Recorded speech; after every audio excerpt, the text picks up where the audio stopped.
বাংলাদেশ সরকারের প্রধানমন্ত্রী ও বিএনপির চেয়ারম্যান তারেক রহমান আগামীকাল সোমবার বরিশাল সফরে আসছেন। সরকার প্রধান হিসেবে দায়িত্ব গ্রহণের পর বরিশাল বিভাগে এটাই তার প্রথম আনুষ্ঠানিক সফর। এই সফরের অংশ হিসেবে তিনি দক্ষিণাঞ্চলের প্রবেশদ্বারখ্যাত গৌরনদীতে ২টি কর্মসূচিতে অংশগ্রহণ করবেন। তার এই সফরকে কেন্দ্র করে সমগ্র দক্ষিণাঞ্চল বিএনপির নেতাকর্মীদের মাঝে ব্যাপক উৎসাহ উদ্দীপনার সৃষ্টি হয়েছে। দলীয় সূত্রে জানা গেছে, সোমবার ঢাকা থেকে রওনা হয়ে ঢাকা বরিশাল মহাসড়ক পথে সকাল 10:30টায় গৌরনদী পেছবেন প্রধানমন্ত্রী। এখানে তিনি উপজেলার বাটাজোর ইউনিয়নের পুনঃখননকৃত বাটাজোর সরিকল খালের পাশে আয়োজিত বৃক্ষরোপণ কর্মসূচির উদ্বোধন এবং বাটাজোর অশ্বিনী কুমার ইনস্টিটিউট মাঠে ফ্যামিলি কার্ডের সুবিধাভোগী পরিবারের সাথে মতবিনিময় করবেন।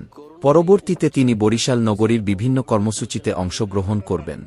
প্রধানমন্ত্রীকে গৌরনদীতে বরণ করে নিতে স্থানীয় সংসদ সদস্য এবং তথ্যমন্ত্রী এম জহির উদ্দিন স্বপনের দিকনির্দেশনায় ইতোমধ্যে সকল প্রস্তুতি সম্পন্ন করা হয়েছে।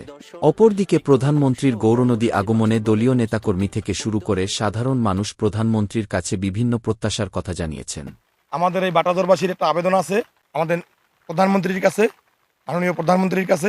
সে আবেদনটি হলো, আমরা বাটাজোর ইউনিয়নকে একটি মডেল ইউনিয়ন হিসেবে দেখতে চাই এবং ভাঙ্গা থেকে কুয়াকাটা পর্যন্ত 4 লাইন অথবা 6 লাইনের পরিণত হোক, এই আবেদনও আমাদের পক্ষ থেকে থাকবে। আমার জনগণের সব দিক থেকে তিনি উন্নয়ন করবেন, শিক্ষা স্বাস্থ্য সহ সকল বিষয় তিনি উন্নয়ন করবেন, এই প্রত্যাশা।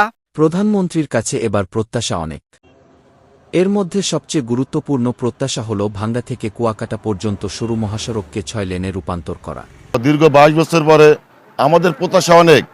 আমাদের প্রথম প্রত্যাশা ভাঙ্গা থেকে কুয়াকাটা পর্যন্ত 6 লেন রাস্তা, কারণ এই অঞ্চলের মানুষের প্রাণের দাবি।